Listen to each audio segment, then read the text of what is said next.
दुठौरे काहिल निकले सफर में। तो रास्ता में एक बैर के बिरवा देखें, पकी पकी बैर लाग रहा है। तो दोनों कहिलवे के नीचे लेट गए। कहीं लेटो कोई यही तूर के खवाए दी तो खाए लिया जी। तो लेट गए दोनों। इत्तेफाक से एक बैर पकी पकी गिरी पड़ी। तो दोनों देखें कि कोई उठा के मुंह में धई दे तो खाए लिया जाए। इत्तेफाक से एक मुसाफिर गुजरा तो एक काहिल में से पुकारिस, कहीं इधर आ इधर, कहीं का बात, कैसी बैरिया उठा के हमरे मुंह में धई दे। तो उठा के धई दीस तो कह चल दीस। जब चला तो फिर पुकारा, तेरे जात कहाँ, इधर आओ रन, इधर आओ। कहीं का है, कहीं हमरे मुंह से बीवा को निकाली, बीवा तो निकाल दे। तो मारिस दुई ठो लात का। तो जब दुई लात मारी के सारे बियो नहीं निकाल सकत हो, तेरे बड़े काहिल हो तुम। तो दोसर का कहिलवा कहा थे और दुई लात मार। अब हमरे मुंह पर कुत्ता मुंह तत रहा है तो इसे कहा रहा है भगा दो, तो नहीं भगाइस रहा और दुई लात मारी के। बताओ ऐसे ऐसे काहिल पड़े हैं। बताओ हम 5 वक्त की नमाज अदा नहीं कर पाते। रसूलुल्लाह सल्लल्लाहु अलैहि वसल्लम फरमाते हैं कि जो मोमिन होगा उस पर नमाज कभी भारी नहीं होगी, और जो मुनाफिक होगा मुनाफिक पर नमाज ईशा भी भारी होगी, नमाज फजर भी भारी होगी, मोमिन पर कभी भारी नहीं होगी। ऐ लोगो, नमाज ईशा नमाज फजर पढ़ने वाला और ज्यादा खुश नसीब है। हदीस पाक में मेरे पैगंबर फरमाते हैं, मन सल्ला सलात अल ईशा बिल जमाती, जिसने नमाज ईशा जमात से पढ़ लिया और पढ़ के सो गया, हुजूर फरमाते फकान्नमा क़ाम निस्फ़ल लैल, तो गोया कि उसने आधी रात तक इबादत किया। 15 मिनट लागत हो, 15 मिनट पढ़ के सो जाओ तो आधी रात तक इबादत ही में। वमन सल्ला सलातल फजरी बिल जमाती, और जो रात भर सोकर उठकर सुबह फजर की नमाज जमात से पढ़ लिया, फकान्नमा क़ाम कुल्लल लैल, तो गोया कि उसने पूरी पूरी रात इबादत किया। ऐ लोगो, तोहफा की कदर करो। अच्छा ये बताओ, जाओ बम्बई और वहाँ से 2 साल बाद आओ और लाओ अफलातून मिठाई, तकेला के अपने मेहरुवक दो या अपने लड़कक दो, उठा के भंड से फेंके, तो आप दुआ दे हो? मरियो झापड़ के खाए लियो। बोलो नाराज हो गए। ऐसे ही अल्लाह के रसूल मेराज में इतना लंबा सफर करके वापस तोहफा में नमाज लाए और हम उसकी कदर न करें तो क्या रसूलुल्लाह खुश होंगे? हुजूर कभी खुश नहीं होंगे। ऐ लोगो, अगर रसूलुल्लाह के आशिक हो तो इश्क का काम करो, वरना नाम के आशिक तो बहुत है।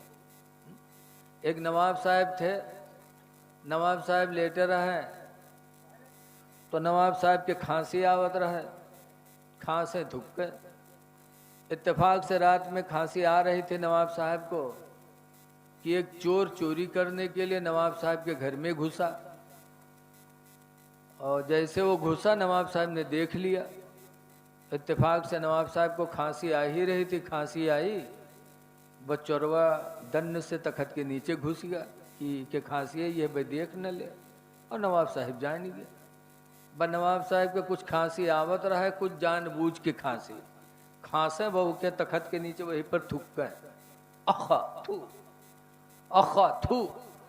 रात भर नवाब साहब उसके ऊपर थूका की, और वो डराए पड़ा, डर कर मारे कि अब उठ पे तू जान जी है, जागत है। और नवाब साहब रात भर ऊपर थुकिन, थुक्का बिल्कुल बर्फ के सिल्ली बनाए दी, और चुप्पे पड़ा कि उठ पे तो जान जी है। इत्तेफाक से पछलहारा जब हुआ तो बीवी पानी ले गई, और नवाब साहब थुक्कत रहे, बाखा थूक हिंद ब मेहरू थुक दी, ब मेहरी हो बरबरायला, कहीं अंधा हो गए हो, तुमका दिखात नहीं है, हमरे ऊपर थुक मारे हो। तो नवाब साहब कहते बड़ा अफसोस है, हाय अफसोस, तुम जिंदगी की साथी और एक थूक नहीं बर्दाश्त कर पाई मेरा, और मेरा आज एक रात का साथी बना, और पूरी रात मेरे थूक को बर्दाश्त करता रहा, और तुम जिंदगी के साथी एक थूक नहीं बर्दाश्त कर पाई, और मेरा साथी एक रात का पूरी रात थूक बर्दाश्त किया। तब चोरवा निकल के भाग, कहते अल्लाह का शुक्र है आया था काला बन के जा रहा हूँ सफेद बन के। उस समझिस कि हमारे मेराज हुई गए। ऐ लोगों, इश्क इसको नहीं कहते, इश्क सहाबा के अंदर था। हजरत ज़ैद बिन दसना को कुफार ने पकड़ लिया, पकड़ने के बाद कहा ज़ैद बिन दसना इस्लाम छोड़ दो वरना तुम्हें फांसी देंगे। कहा फांसी दे दो। जब फांसी के फंदे पे लेके गए तब लोगों ने कहा था ज़ैद बिन दसना एक बात बताओ कि तुम्हें छोड़ दिया जाए, तुम्हारे जगह पर तुम्हारे पैगंबर को फांसी दे दी जाए, कैसा लगेगा? केवलपुर के आदमी हो तो कहता हाँ ठीक है हमका छोड़ दो, उनका पकड़ लो। लेकिन वारे ईमान ज़ैद बिन दसना का। ज़ैद बिन दसना ने कहा था लोगों मुझसे पूछते हो कि मुझे छोड़ दो, मेरे पैगंबर को मेरी जगह पर फांसी दे दो। ऐ लोगों सुन लो, ज़ैद बिन दसना को ज़बह कर दो, बदन की बोटियां बोटियां कर डालो, ये तो गवारा है, लेकिन मेरे पैगंबर के पैर में एक कांटा चुभ जाए ये ज़ैद बिन दसना को गवारा नहीं हो सकता। माशाअल्लाह, सुभान अल्लाह, सुभान अल्लाह। ये सब कुछ है गवारा पर ये देखा जा नहीं सकता। वाह। ये सब कुछ है गवारा पर ये देखा जा नहीं सकता कि उनके पाँव के तलवे में एक कांटा ही चुभ जाए। ये सहाबा का ईमान था। ऐ लोगों, नबी से इश्क करो, मोहब्बत करो, और इश्क की निशानी है कि नमाजों को हम वक्तों पे अदा करें, मस्जिदों को महरूम न करें। नबी करीम सल्लल्लाहु अलैहि वसल्लम की नमाज कैसी थी? हदीस में है कि हुजूर नमाज पढ़ने के लिए खड़े हो जाते थे नमाज ईशा के बाद 2 रकात के, तो इतनी देर तक खड़े रहते कि पैर सूज जाते। तब कुरान की आयत नाज़िल हुई, ताहा मा अंज़लना अलैकल कुरान लितश्क़ा। ऐ मेरे महबूब, हमने कुरान इसलिए नहीं उतारा कि तुम मुसीबत में पड़ जाओ। या अय्युहल मुज़्ज़म्मिल क़ुमिल लैला इल्ला क़लीला। ऐ चादर ओढ़ने वाले मेरे नबी, रात में क़याम किया करो मगर थोड़ा किया करो। नबी अपने रब को राजी करने के लिए इस कदर खड़े होते थे नमाज में कि बुखारी की हदीस में है हत्ता तवर्रत कदमा हो, यहाँ तक कि रसूलुल्लाह के दोनों कदम सूज जाते थे। और हम उनके मानने वाले नमाज छोड़े बैठे हैं। लोगों, नमाजें पढ़ो, खुदा जाने किस वक्त बुलावा आ जाए। आज कहीं जवानी में अटैक आ रहा है, कहीं बुढ़ापे में आ रहा है। जाओ तो मुसलमान बन के जाओ। अल्लाह कुरान में फरमाता वाला तमूतुन्ना इल्ला व अंतुम मुस्लिमून। हरगिज हरगिज तुम न मरो मगर मुसलमान बन के मरो। मौत आए तो एक मुस्लिम की मौत आए। कहने वाले दुनिया से कहें कि आज दुनिया से एक मुसलमान जा रहा है। तो इसलिए आप हजरात से गुजारिश है कि पाको साफ रहो। पाकी खुदा को बहुत पसंद है। कुरान हकीम में अल्लाह फरमाता व युहिब्बुल मुतताहिरीन। पाक रहने वाले लोगों को अल्लाह महबूब रखता है। अल्लाह के महबूब बनना चाहते हो तो पाको साफ रहो, और इंसानों में भी महबूब बनना चाहते हो तो भी पाको साफ रहो। जो पाको साफ रहते हैं लोगों को उनसे मोहब्बत होती है। अच्छा बताओ, कोई के मेहमान बन के जाओ, नानमुल लड़का घर में से निकले साफ सुथरा तो उसका खिलावा जाते कि नहीं खिलावा जाते हैं? चुम्मू लिया जाता है, गालो सोहरावा जाता है। अगर कोई घर में जाओ ये मेल लड़का निकल आओ जी के बुल्लू बुल्लू ना कई बात हो तो के चुम्मा लिए हो है? क्यों? अल्लाह ने हमारी तुम्हारी फितरत में सफाई रखी। साफ सुथरा रहो। आजकल बहुत सी हमारी माँ बहनें जइए मदरसा में कहे मौलाना साहब तनी कुछ बनाए दो, पूछो का बात, तो कहे मेरे गुडुआ कब्बा तो हमरे लंग निगाह है नहीं उठावा। अब बताओ महीना नहाई हो ना जब तुम तो तुमरे लंग निगाह उठी। चूड़ियलिन मेर बनी रही हैं।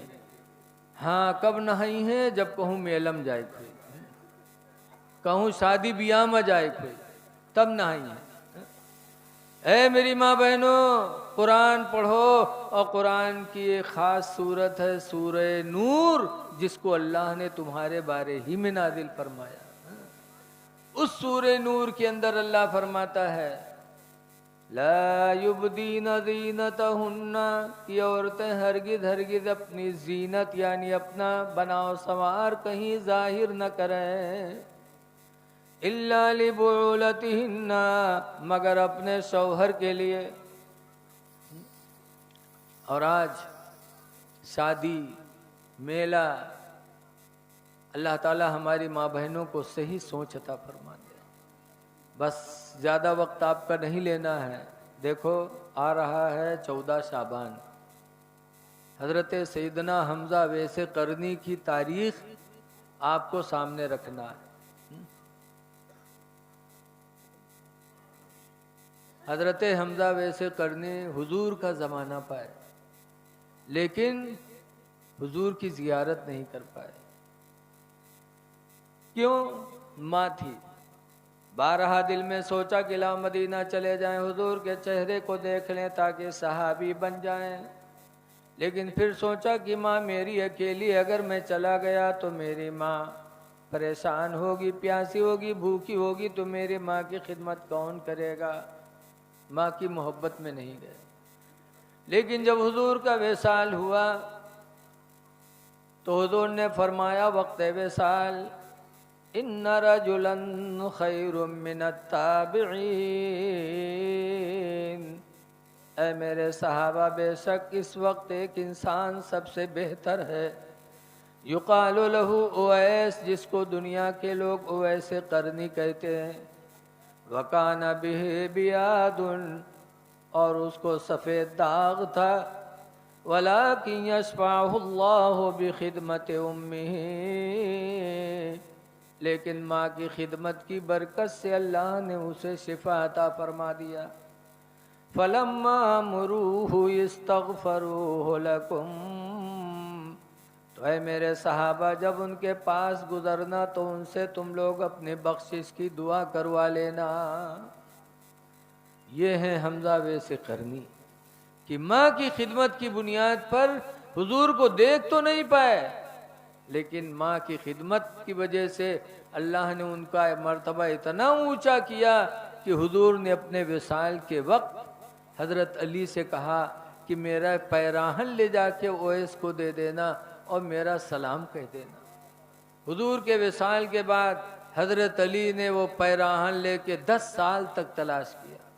10 साल के बाद हजरत वैसे करनी मिले तो हजरत अली ने नबी का सलाम पहुंचाया और नबी का पैराहन अता फरमाया। फिर हजरत अली ने कहा कि वैसे एक बात बताओ कि हम सब जिंदगी भर नबी के साथ रहे, लेकिन वक्त विसाल नबी ने किसी को याद नहीं किया, याद किया तो तुमको याद किया। वक्त विसाल पैराहन किसी को नहीं दिया, तुमको दिया। मेरे नबी ने यह भी फरमाया कि जब उनके पास गुजरना तो अपनी बख्शिश की दुआ करवा लेना। ऐ ओवैस बताओ तुम्हारे अंदर वो कौन सी नेकी है जिसकी बुनियाद पर अल्लाह के रसूल तुमसे इतनी मोहब्बत करते हैं? कौन सी नेकी है? तब ओवैसे करनी रोने लगे, कहा मेरे पास कौन नेकी? मैं तो इतना बदनसीब निकला कि माँ की वजह से मैं नबी का चेहरा न देख पाया, सहाबियत के दर्जे से महरूम रहा। तब हजरत अली कसम खा के कहते हैं कि वैस खुदा की कसम तुम्हारी माँ की खिदमत ही ने तुमको ये उरूज अता फरमाया कि आखिरी वक्त रसूलुल्लाह ने अपना पैराहन तुमको अता किया। ऐ वैस दुआ कर दो कि अल्लाह हम सब की बख्शिश फरमा दे। हजरत उमर ने भी दुआ करवाई, हजरत अली ने भी दुआ करवाई। पता चला कि माँ बाप की खिदमत से इंसान का मर्तबा कितना बुलंद हो जाए कुछ कहा नहीं जा सकता। इसलिए नौजवानों अपने माँ बाप की खिदमत करो, माँ बाप को राजी रखो। माँ बाप राजी तो खुदा राजी। हदीस में आया हुमा जन्नतु का व हुमा नारू का, माँ बाप तुम्हारे लिए जन्नत भी हैं और माँ बाप तुम्हारे लिए जहन्नम भी है।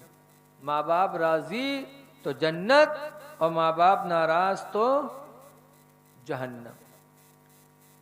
आज हम लोग माँ बाप की तरफ तवज्जो नहीं देते। हाँ, पीर साहब आ जाए तो पीर के लंग ज्यादा तवज्जो दिया जाता कि पीर का राजी कह लो बस।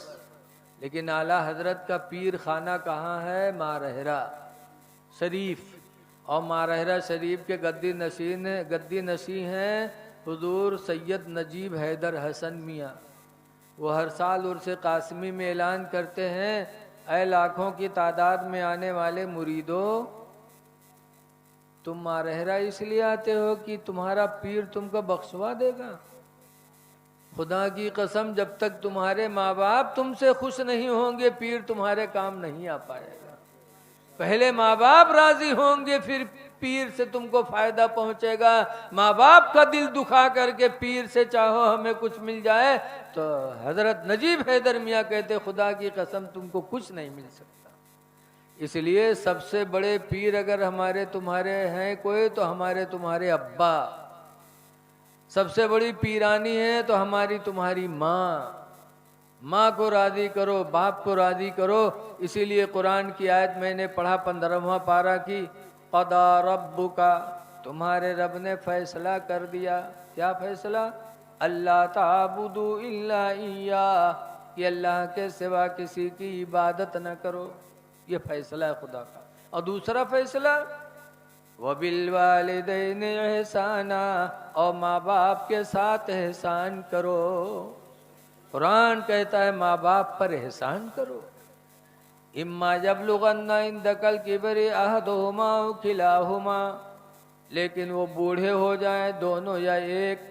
अगर बुढ़ा जाए तब अल्लाह फरमाता फला तकुल लहुमा उफ्फिम वला तनहरहुमा, तो उनको न उफ कहना न उनको झिड़कना। वकुल लहुमा कौलन करीमा, ओए मेरे बंदे तुम माँ बाप से प्यार की बोली बोलना। जब बूढ़े हो जाए तो उनसे जोर से न बोलना, उनसे उफ न करना, बल्कि उनसे मीठी बोली बोलना। वख्फिद लहुमा जनाह ज़ुल्लि मिनर रहमा, और है मेरे बंदे उन दोनों के सामने अपने बाजुओं को रहम दिली से झुका लिया करना। कि अब्बा को देखना तो झुक जाना, माँ को देखना तो झुक जाना, ताजीम करना दिल में रहम पैदा करके। फिर आगे अल्लाह फरमाता वक़ुर रब्बि रहमहुमा कमा रब्बयानी सगीरा, और है मेरे बंदे तुम मुझसे दुआ करना कि मेरे परवरदिगार इन दोनों पर तो रहम कर, जैसे कि दोनों मेरे बचपने में मेरे ऊपर रहम खाते थे। सुभान अल्लाह, माशाअल्लाह, सुभान अल्लाह। माँ बाप की तरफ तवज्जो दो। माँ बाप का बहुत बड़ा एहसान है। अभी पढ़ने वाले तमाम लोग हैं, 11:15 बज गए। अल्लाह ताला इस महफिल को कबूल फरमाए। और बस आप हजरात से गुजारिश यही है कि साफ सुथरा रहो, नमाज़ों की पाबंदी करो और शराब से बचो। ऐ मेरे नौजवानों बच्चों, ज़रा एक बात ध्यान से सुन लो कि एक ज़माना था शुरू इस्लाम में शराब हलाल थी। शराब पीना, बोलो, शराब हलाल थी। मुसलमान पीते भी थे, बेचते भी थे, लेकिन सब नहीं। हजरत अबू बकर सिद्दीक रज़ी अल्लाह अन्हु ने उस जमाने में भी कभी शराब को हाथ नहीं लगाया। जिनको अल्लाह ने बचाया उस जमाने में भी बच गए। तो क्या कर रहा है यार, चल बैठ ना।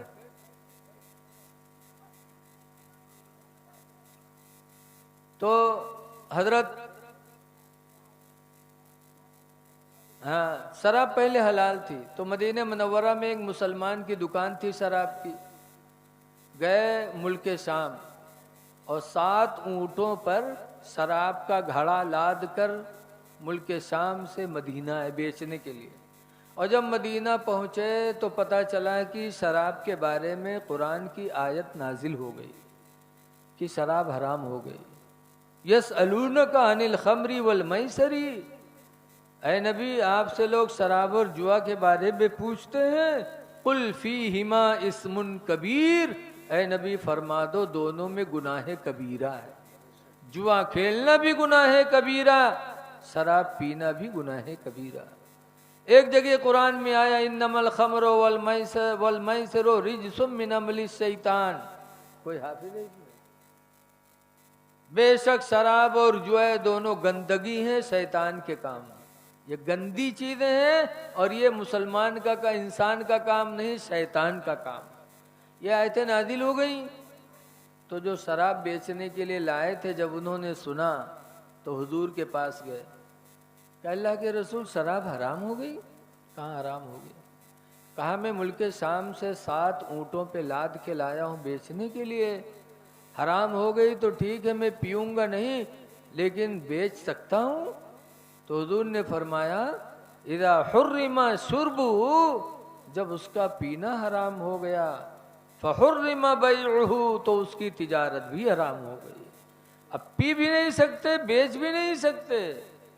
नबी का फरमान, सहाबा के लिए सब कुछ था। आए और 7 ऊँटों पे मिटके शराब के लदे थे। 7 ऊँटों को उठा उठा के सड़कों पे फेंक दिया। शराब भी बह गई, बर्तन भी टूट गए। क्यों? वो मुसलमान थे, नबी का फरमान ही उनके लिए सब कुछ था। कुरान का फरमान ही सब कुछ था।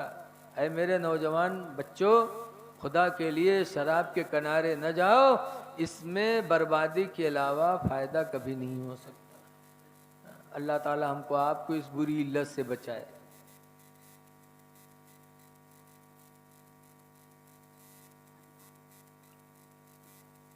बस अब आप हजरात को एक दावत देनी है।